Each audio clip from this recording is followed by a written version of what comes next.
Hello and welcome back to Girl Ascending. So today we're going to be talking about your big three when it comes to astrology. So this is your sun sign, your moon sign and your rising or ascending sign. So let's get started. Okay, so when we talk about our sun sign, this is probably one of the easiest ones to work out because it is tied to our day of birth. And this is what most people associate as their main star sign. Obviously the sun is a star, so that parallels quite nicely. So for me, I am a Pisces, born in February. Obviously sometimes you can be on the cusp, but it's quite rare to have trouble figuring this out. So finding your sun sign, super easy. And when it comes to your sun sign, that is the core of who you are. So that is what lights you up inside. It's what makes you tick. It's what makes you happy in life. It's often where your goals, your ambitions are surrounded. It's also often where you feel the most safe. So depending on what star sign you are, that sun sign is going to be what really drives you in life and how you really self-identify as well. So when you're thinking about your sun sign, that might give you clues to possible career paths, how you feel safest and happiest in relationships, the sort of places that you want to live. It's kind of that DNA map of who you are inside at your core.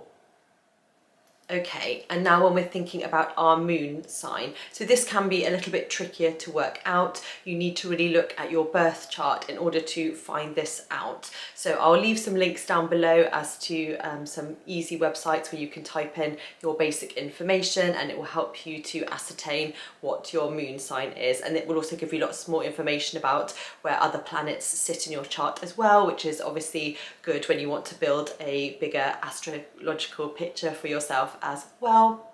But when we're thinking about our moon sign, this is kind of our emotional side, not quite our shadow self, but there's definitely that kind of vibe about it as well. So it's how we emotionally identify, and it's also maybe how we feel secretly, that is in a private way. So we all obviously have ways that we show up for ourselves publicly and privately, and the moon, as we kind of would expect with what the moon represents in tarot, is all about how you are in private, how you feel, what kind of grounds you, what makes you feel at your best when you are on your own. You know, those practices that you go back to that really ground you, that make you feel solid and stable and safe. That is really what we're thinking about when we're looking at our moon sign. So we've got our sun sign, which is our core, that spark that gets us up in the morning, that drives us forward, that is how we want to show up for ourselves. And then we've also got sort of the moon sign in the background, giving a bit more emotional context to how we're affected by our sun sign and how we want to show up emotionally. So it could also be if you have a moon sign that is an earth sign, that you are grounded, you like earthy practices. If you're feeling stressed or upset, you want to go for a walk, or you want to surround yourself with lovely things. It's that kind of energy. So you've got the sun, which is your spark, your creative core, and then you've got your moon, which is your emotional side as well. But they're all always working together. Sometimes there can be obviously an element of conflict, but there's always those moments like with tarot when we're telling the story where everything meets and comes together. And then finally, for your rising sign or your ascending sign, in order to find this out as accurately as possible, you will need to know your time of birth. So if you're able to ask a parent, or if you have your birth certificate, you need to know the actual time, because the ascending sign or rising sign can change every hour, every couple of hours. So you really want to know the exact time you were born in order to make sure that you are looking this up accurately. And again, you will need to use a tool where you are mapping out your birth chart in order to find this in the most accurate way.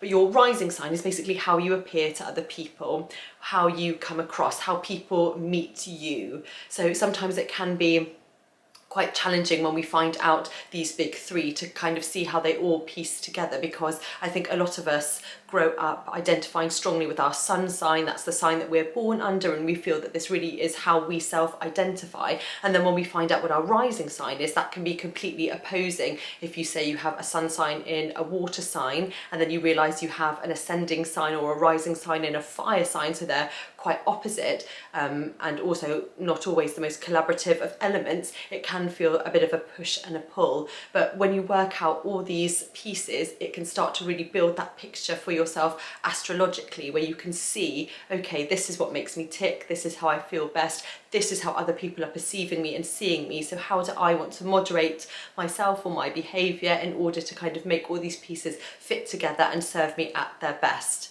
So just using myself as an example, as I've said before, my sun sign is in Pisces, so I'm a creative person, dreamy, artistic. I love creating and following artistic pursuits, which is where my career path has taken me. And then I have my moon in Taurus, which is a very earthy sign, obviously, ruled by Venus. So my kind of emotional state is I like to be at home, I like those comforts, to be surrounding myself with nice things, to feel stable and secure. So even though I have this dreamy side with my sun in Pisces, I also have a focus and stability with my emotional side in Taurus as well. So these two elements work quite nicely together. And then my rising sign is in Leo. Obviously got my big hair going on, and actually that is a thing that often you find that people with Leo signs do have beautiful hair. But with my rising sign, so people will often meet me and think that I am very confident, very assertive, that I am in charge and that I like to be in the spotlight or the limelight.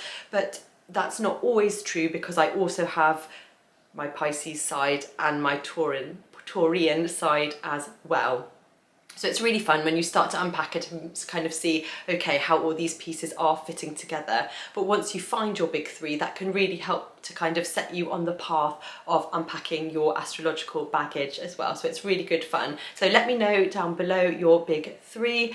I will obviously be following this up by explaining what it's like if you have your sun, moon and rising sign in all the 12 signs, to hopefully give a broader picture of how this all fits together. But I hope you enjoyed this video. If you did, please like and subscribe, and I will see you in another video soon. Bye!